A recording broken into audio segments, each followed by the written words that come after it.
Right, let's talk the finish of Damian Priest and Drew McIntyre. Divisive, certainly in this room, arguably the most controversial finish of the year. Who wants to take this first? We'll lay out the finish for the listeners and the viewers. Okay. And then I will take it. I will say, I thought it was quite a creative way of doing the ref bump, of the ref not just being like, oh, I've been smushed in the corner. Like, he was getting up, wasn't he? Yeah. Dodges to the apron, I think, if I'm not mistaken, getting out of the way of something, and then gets knocked off and he's down. Big stuff happens, obviously. Drew McIntyre nails Damian Priest. He's got him in position. 1, 2, 3, 4, 5, 6, 7, 8, 9, 10. He's got the visual pinfall. And then they do the wide shot, and you see a black and white shirt running through the crowd. And they say, thank God, here comes another referee. And this referee slides in. 1, 2. No shoulder comes up. They just hold it at 2. And it is revealed, of course, it's CM Punk. Drew McIntyre cannot believe this. He grabs him by the throat. He takes him into the corner. CM Punk hoys him in the bollocks, of course. Gets out of there. South of Heaven choke slam from Damian Priest. 1, 2, 3. He retains. And I know you two both have very different perspectives on this. The way it was shot, all of that stuff. Have at it. Okay. I will let you talk about how cool the 2 thing was. Okay? And I will say as well, 2 things positive before I kind of have a rant because this drove me insane, right? The 2 positive things, Hamflet's going to expand on this, my esteemed colleague, is that they did a really cool bit of mirroring. And I think they thought this mirroring was so cool that they've overthought how they've arrived at the visual they arrived at, right? The other positive thing I want to talk about, and this is possibly the most important, rather than the logic behind the finish, which for me did not exist at all. The finish and the decision to do it, and the business and the goodwill and the trust, and all those way more important things than my pedantic way of thinking and analyzing about wrestling and analyzing wrestling, okay?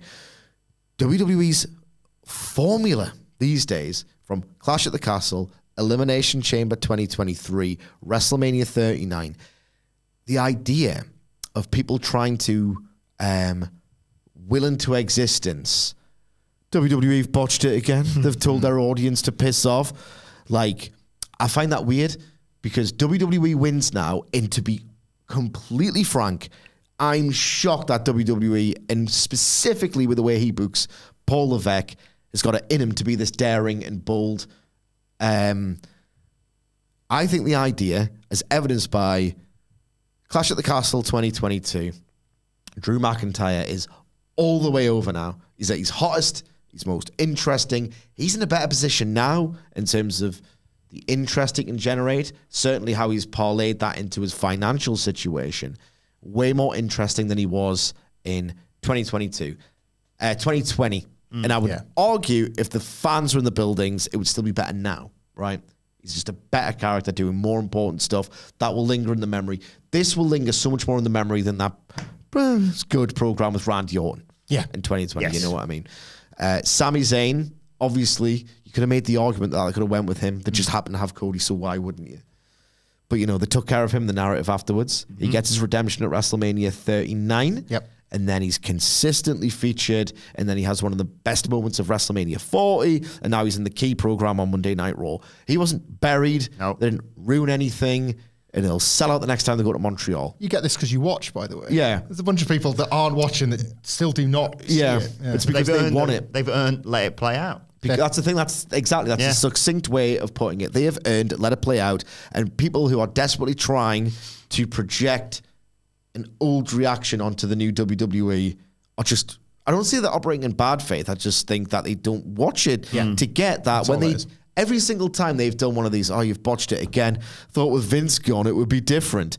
It is. And if you look at all 3 characters, major characters that have been sort of the subject of these big, bold, heavy heat finishes, all 3 of them are at the very least in a similar position. Maybe Sammy, you could argue, but Cody and Drew back up and up and up and up and up. So I don't think there's any controversy, and I think that they've earned trust in the process, and this is me saying it. So in terms of the big, should they have strapped up Drew, their business model now is The world gets blown up for one character, and you will watch as it gets rebuilt. Rebuilt.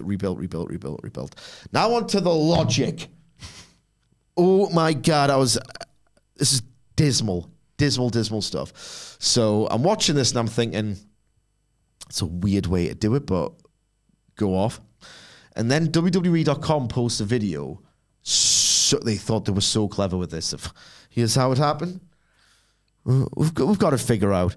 We've got it figured out. Here's how it happened. We've thought about this. You shouldn't have. So CM Punk, this is a WWE Twitter post, is watching backstage on a monitor, right? Bear in mind, he's not on the card. He has flown, maybe himself, to Scotland with the purpose of either sabotaging Drew or raising his hopes just to dash him, right? And the thing what I need to say as well, and I'm sorry, I will let you talk, is that I'm actually giving this the benefit of the doubt, and I still think it was dumb as a box of rocks, right? I don't think the idea, the implication was CM Punk putting on this referee t-shirt instantly gave him powers to officiate the finish. Yeah, he didn't get a referee's license, No, I don't think that's what's happened here at all, and I don't even think that's what they were going for. No. And I still think it was stupid, and I'm giving it the benefit of the doubt. So CM Punk is watching backstage in what doesn't appear to be Gorilla. It's just like unspecified area of backstage. Am I right in thinking this? Yeah. Keep us right. No, Jessica Carr was just outside the door, so there was nothing. Yeah. Jessica Carr is outside the door. Now, if you're WWE, you must be thinking, God, these clowns get bumped a lot. And the results go a little bit wrong for us when they do. Let's have a standby ref. So CM Punk's watching and he goes, right, ref bump.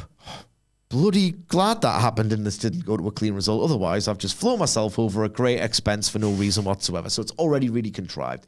So then he says to Jessica Carr, who should realistically be the standby ref. The refs get bumped a lot. It happens in wrestling. There's no action replay. And the thing is that there is such a thing as a standby ref, because I've seen 1 million WWE matches where they do the ref bump, the standby ref comes out, 1, 2, we've got a near-fall situation.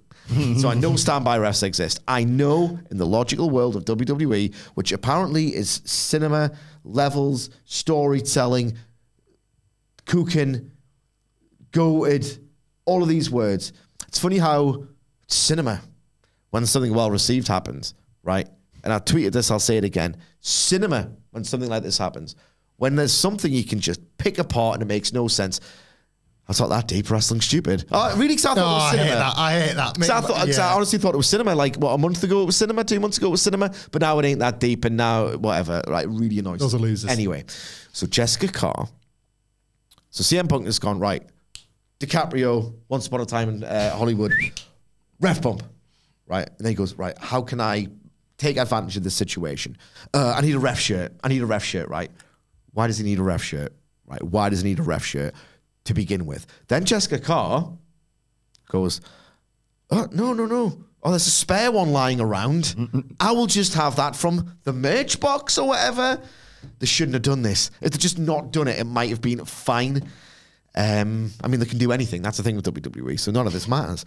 So he gets the spare ref shirt, right? Why is that there? And then he runs to the ring instantly to give a explanation for this finish when none's really needed. It's just a distraction. It's just a troll move. They didn't need to overthink this, but they did, so I'm going to analyze it. Jessica Carr goes, sure thing, boss, and just gives him one. Why? What did he expect to happen? Right? What did he expect to happen here? Like, he's not going to go out there, one, and be a ref. He's not allowed. He hasn't got a license. And he's not going to play by the rules. It's CM Punk. Is it your first day? So they made this referee, this poor referee, look like a moron to contrive something they didn't even need to contrive. Is that even the worst bit? I don't think so, right? Surely the idea, right, is for Drew McIntyre to look down the entranceway, just see a sort of in the distance, a figure in a black and white top, and just go, oh, God, there's a ref coming, right? Otherwise, why has he got the shirt on? He doesn't need the shirt for this to happen. He doesn't need to make Jessica Carr look like moronic for this to happen. Instead, Drew doesn't actually see anyone, no matter what they're wearing, okay? hooks the leg, and he's looking skyward. He's begged beforehand. He's begged, and then he's just sort of like laid back. He's laid back. And all that. So the idea is stupid because he's not looking at a ref and going, oh, God, yes. And then, oh, my God, the guy in the ref shirt, for this to possibly work, to dash my hopes and then raise them and dash my hopes, is wearing a ref T-shirt. He's not even seeing the ref. So there's no need for Punk to have the T-shirt in the first place, right? And if you look at this, the way it was shot, this is what I was talking about earlier in the podcast, they are so in love with their production and how rave-reviewed it is nowadays that they've completely missed the point in this situation. This production and this ruse that CM Punk has pulled, even though he doesn't have to wear the T-shirt and all the rest of it, it's entirely for the benefit of the TV audience watching at home because the crowd knows who it is. That's CM Punk. He's not wearing a mask. I can see his face. And the way it's filmed is that you see the pin and you see entering shot, and it's so still. Isn't it so great? It's so still. People can keep camera stills. It's level cinema. Into shot, slides CM Punk into the ring, and you see 1, 2, then the hand just goes like that. It's like, it's entirely for us to not see who it is, when surely the idea is for Drew McIntyre to think, I thought you were the ref, but it's you, dastardly CM Punk. Levels of atrocity to this. So I saw it a totally different way. Okay, but that's what this pod's for. Yeah. I completely get where you're coming from with every point you made, and I got That's- completely lost in it at the same time. I did too, but every point you've made illustrates a very, very, very rational, that couldn't have possibly happened because of X, Y, and Z. Here's my take on it, and this is one of them situations where we might get this outright explained by CM Punk in a promo on SmackDown from Chicago on Friday or something like that. I'll go work in reverse first because we were both marveling at this bit over the desks this morning. For them to arrive at the point, I loved this bit. a feud rooted in memes and the two of them dragging each other on socials. Hate, troll, energy, that sort of thing. All of that to create the visual of Punk, giving it that over the grave for Drew that he's just dug, basically. That's inspired. It's the visual of the weekend. It's the visual of the show. WWE is a capital M moments company, and that is a moment, and they've just made one, and it's earned, and it even dates back to the sort of iconic, for all the wrong reasons, Chicago three-way promo with Drew and Seth, where Seth was like, you can't count with that bad arm. And then Punk gets down and counts with the other arm, and then to illustrate that he could, and he says, but I probably wouldn't be a fair referee if you two are out there anyway. And it's like, so it's in that sort of, you know, if you want to put I don't know, but I like that was always something people discussed before WrestleMania, wasn't it? I will give WWE credit. They actually plan stuff out now, and you can't, again, it goes back to that thing of you are allowed to put them over now for the things that they demonstrably do. I remember it's almost stupid to say that they don't. Like, what we got at WrestleMania was better, but I remember us talking about things like, well, he's coming out to commentate, but all it takes is unbuttoning his suit to reveal a referee shirt. And, I remember those chats. So, like, that sort of thing has existed in the ether. What I think happened here, and what I believe Punk will explain, and I could be made a fool of, because I think you might have just nailed the 6 reasons why this was illogical. I think, at the very least, they've made that referee look like a moron. Yeah. CM Punk, kayfabe's dead, so CM Punk's in Glasgow and the world knows, right? Drew's got Twitter too, so he's seen him in the Celtic shop. It was out there, you know, Punk was there. I think that video existed to illustrate that Punk wanted to be in Glasgow, was watching the match, and was actually more than happy for Drew to win. I'm going to be cleared soon, and when I'm cleared, me and you are going to fight. So it's not too bad if you're world champion, because that means I get my world title shot. It's very much... So why is he in Glasgow? Well, because he wants to be there firsthand to see Drew McIntyre win it. He's like, no, WWE offered me the opportunity to come and see you. I want to come and see you, Drew. If I walk out there when you're crowned as champion, people are chanting for CM Punk. They were excited to see me. There was people in my shirt. I've said this all along. Like, when people see you, they chant my name. That's like part of this. It's their ego war that the two of them are trapped in, and that'll be Punk's rationale for why he was in Glasgow. When he sees a referee goes down, he thinks, what's the best way to be the biggest arsehole I can be here? The Samoa Joe, I did this to you. He wants to create that moment. He wants to be the ref. He thinks of the idea on the spot. Perfect timing, Jessica. That's where it's silly. But like, of all the people, I needed you to be here. Can I borrow that reference? She's not even watching the match. She's not watching him on it. Why isn't she? There's a monitor right there, and she's a standby referee. Yeah, poor form. She's not watching the match, and she's like, what do you need that for? Yeah, it doesn't matter, shut up. Can I borrow this, please? Sure thing, boss. Yeah, like that. Again, I'm not going to defend that. It's an enormous logic leap. I don't think CM Punk has travelled to Glasgow to dress as a referee to screw Drew McIntyre. I think he's travelled to Glasgow for reasons of his own ego and their programme.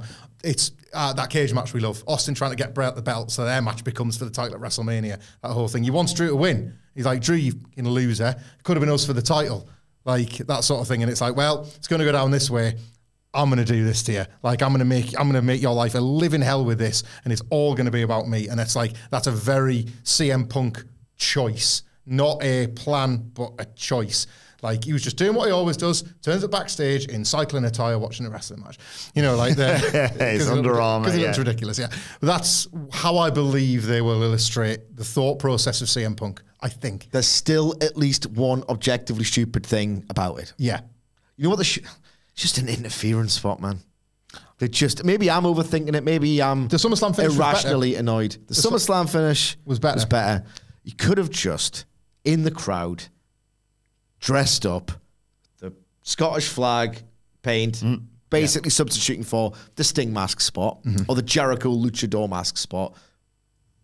Not the whole show. People would have, it's the social media age now. Yeah. Everyone would have got it. It probably would have filtered throughout the arena. Put him with two plants either side of him. Just that sort of thing. Gently halfway through the main event.